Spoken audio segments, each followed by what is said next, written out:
Depuis l'abandon de l'argentique, l'achat d'un flashmètre posemètre est-il encore indispensable?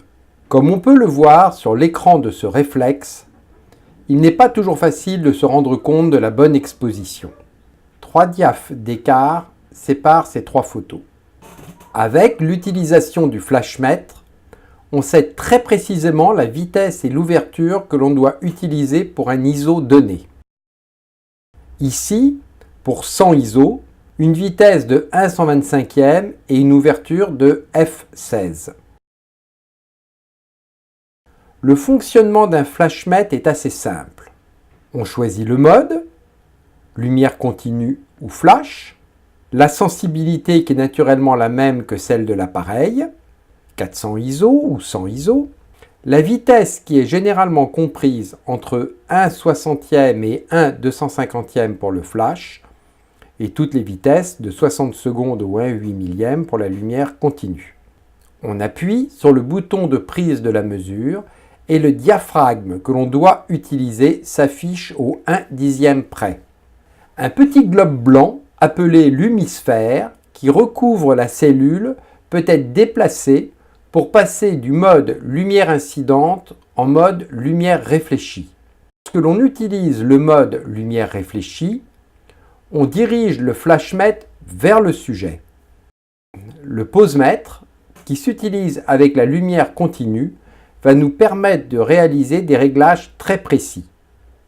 Sur cette photo éclairée par 2 spots, le sac noir est bien exposé. Les détails sont visibles, mais le tissu blanc est surexposé. Si je sous-expose, on va retrouver des détails dans le tissu, mais les perdre dans les parties sombres de l'image. Mon flashmètre, utilisé en mode posemètre et en mode réfléchi, va me permettre de calculer l'écart qui existe entre les parties sombres et les parties claires de l'image.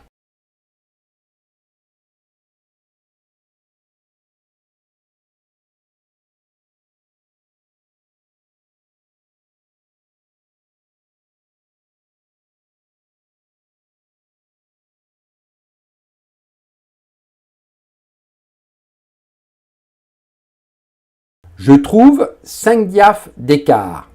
On peut également dire 5 stops ou 5 îles. Ce qui apparemment est trop pour mon boîtier.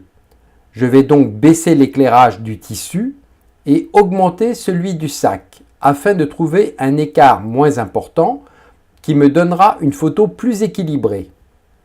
On peut utiliser la même technique pour équilibrer la lumière qui provient d'une fenêtre additionnée à celle des éclairages LED ou tungstène.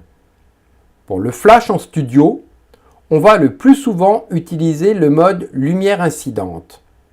On le dirige vers l'appareil de prise de vue et on le positionne juste à l'emplacement du sujet qui va être photographié.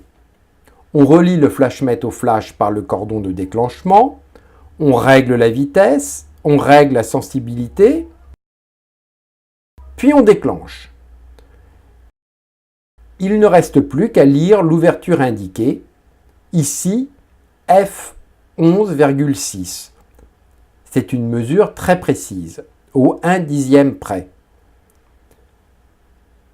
Si l'on désire équilibrer les éclairages de plusieurs flashs, on les calcule séparément. D'abord le flash gauche, puis le flash droit.